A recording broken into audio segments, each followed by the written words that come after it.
Board exam में सबसे ज़्यादा पूछे जाने वाले डेरिवेशनों की श्रृंखला में आज का हमारा टॉपिक है एकल बिंदु आवेश के कारण वैद्युत विभव।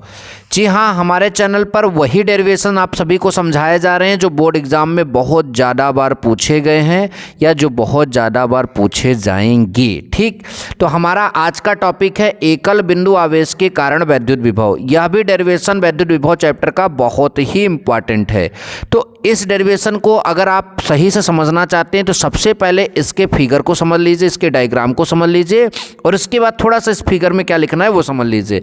बाकी जो भी चीज़ें हैं वो बहुत आसान होती हैं, बस आप पूरा वीडियो शुरू से अंत तक देखिएगा।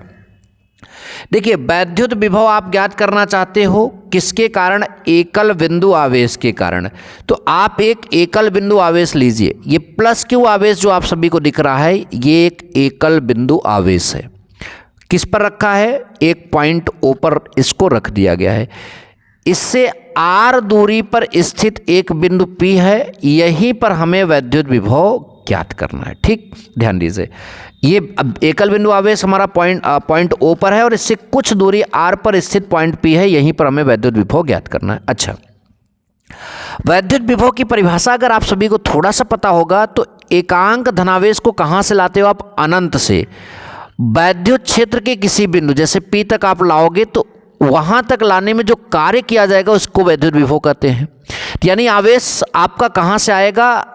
परीक्षण आवेश जो है वो आपका अनंत से आएगा, यहाँ पर पहुँचेगा। ठीक है, अनंत से जब आएगा तो ऐसे चलता आएगा तो बीच में कोई पॉइंट आपका ए हो जाएगा और यहाँ पर कोई पॉइंट एक बी हो जाएगा। ठीक, तो जब आप देखिए, जिस ये आवेश आपका प्लस आवेश है और जिस आवेश को ले आ रहे हो परीक्षण आवेश वो भी प्लस है, तो ये आवेश उसको क्या करेगा? प्रतिकर्षित करेगा।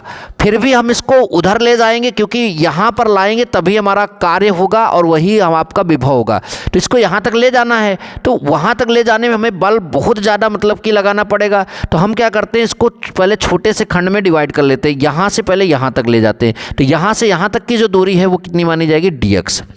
और फिर इससे यहाँ से यहाँ तक ले जा रहे हो तो यहाँ की दूरी यहाँ से कितनी होगी? x। ये हमने मान लिया। ठीक, और इस मतलब कि आवेश जब पॉइंट ए पर रहेगा तो इस आवेश कारण उस पर जो बल लगेगा F, उसकी दिशा किधर होगी? इधर, क्योंकि वो उसको प्रतिकर्षित करेगा। तो ये पूरी बात किसकी है? चित्र की। तो चित्र में लिखना क्या है एक बार ध्यान से देखिए। माना एक बिंदु आवेश प्लस क्यू बिंदु ओ पर स्थित है। बिंदु आवेश के वैद्युत क्षेत्र में ओ से आर दूरी पर स्थित बिंदु पी पर क्या ज्ञात करना है? वैद्युत विभव ज्ञात करना है। फिर देखिए, माना एक बिंदु आवेश प्लस क्यू बिंदु ओ पर जो है स्थित है और बिंदु आवेश के वैद्युत क्षेत्र में ओ से आर दूरी पर स्थित बिंदु पी पर वैद्युत विभव ज्ञात करना है। माना बिंदु आवेश ओ से x दूरी पर स्थित एक बिंदु पर परीक्षण आवेश Q0 रखा गया है। ठीक, अच्छा, ये हमने बात चित्र की कर लिया। अब हमें सबसे पहले क्या निकालना होगा? बल, क्योंकि यहाँ पर जो है ये भी आवेश है ये भी आवेश के बीच क्या निकलता है? बल। बल से ही होगा कार्य, तो मुझे कार्य निकालने के लिए बल निकालना होगा। तो कूलाम के नियमानुसार परीक्षण आवेश पर कार्यरत बल F इज इक्वल टू क्या फार्मूला होता है? 1/4πε0 Q0 बाई यहाँ से यहाँ तक की दूरी x²। कोई दिक्कत? कोई दिक्कत नहीं।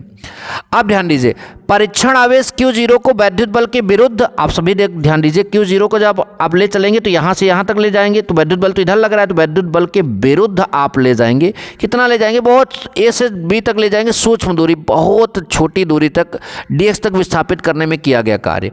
तो बहुत सूक्ष्म दूरी में आप विस्थापित करें तो कार्य होगा वो भी बहुत छोटा कार्य होगा, dw होगा। तो कार्य का फार्मूला होता है बल गुणित विस्थापन। तो dw इज इक्वल टू बल। अब विस्थापन कितना आप कर रहे हो? यहाँ पर विस्थापन आप इतना कर रहे हो dx, लेकिन बल इधर लग रहा है, आप विस्थापन इधर कर रहे हो, तो जो विस्थापन होगा वो माइनस का चिन्ह लेकर आएगा, तो माइनस dx। ठीक, तो dw is equal to f की वैल्यू यहाँ पर रखते हैं। f की वैल्यू क्या है? 1/4πε0 Q0 by x² into dx, और ये माइनस आपका आगे आ गया। ठीक, यहाँ तक आप सभी को समझ में आए। इसी प्रकार परीक्षण आवेश को अनंत से आप ले आकर कहाँ तक ले आएंगे? बिंदु P तक लाएंगे, तो कुल कार्य जो होगा इस छोटे से कार्य का क्या हो जाएगा? इंटीग्रेशन। तो इंटीग्रेशन करेंगे, ये इंटीग्रेशन में ये जो अनंत और आर है इसका मतलब ये है कि आप जो आवेश को ला रहे हो वो कहाँ से ला रहे हो? अनंत से। और कहाँ तक लाओगे? आर दूरी तक। मतलब यहाँ से उसकी दूरी अनंत थी और कहाँ तक ला दोगे, r दूरी तक लाओगे। तो इंटीग्रेशन इस छोटे से कार्य का करेंगे और अनंत से r दूरी तक के इंटीग्रेशन करेंगे। ठीक, बाद में स्क्रीनशॉट का मौका दिया जाएगा, पहले डेरिवेशन ध्यान से समझ लो। अच्छा, अब हमें क्या करना है, अब हमें यहाँ पर ध्यान से समझिए। तो W इज इक्वल टू ये आपका अभी ये वाला जो dW की वैल्यू इतनी थी, मैंने यहाँ पर रखा, माइनस आगे कर दिया 1/4πε0 Q0/x² इंटू dx। ठीक, अच्छा, अब आपको क्या करना है, इसमें जो फिक्स चीज़ है उसको बाहर करो। Q0 आपका फिक्स है और 4πε0 भी फिक्स है, जिसका मान नहीं बदलता उसका इंटीग्रेशन नहीं होता, वो बाहर चला गया। 1/x² dx आपका रहेगा। अच्छा, ये वही चीज़ है, x² को ऊपर ले जाओगे माइनस x की घात -2 हो जाएगा, ये वही चीज़ है।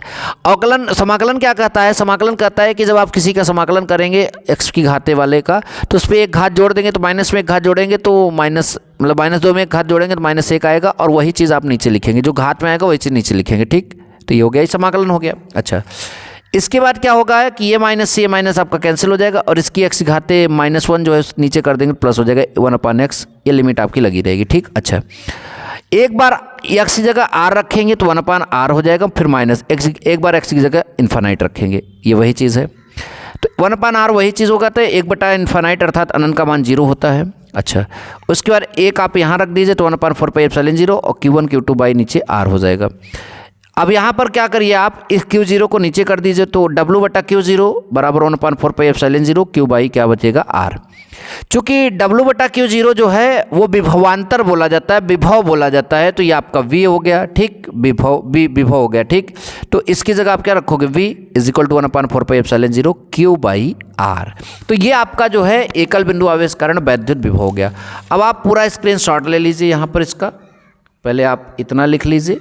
ठीक, उसके बाद आप ये लाइन लिख लीजिए और उसके बाद आप ये नीचे वाली लाइन लिख लीजिए। ठीक, फिर आप इधर से इतना पार्ट आप लिख लीजिए जो ये आपका दिख रहा है, फिर थोड़ा सा आपका ये लिख रहा है और लास्ट में आप इसका स्क्रीनशॉट ले लीजिए। मिलेंगे नेक्स्ट वीडियो में। Thank you so much. जय हिंद, वंदे मातरम।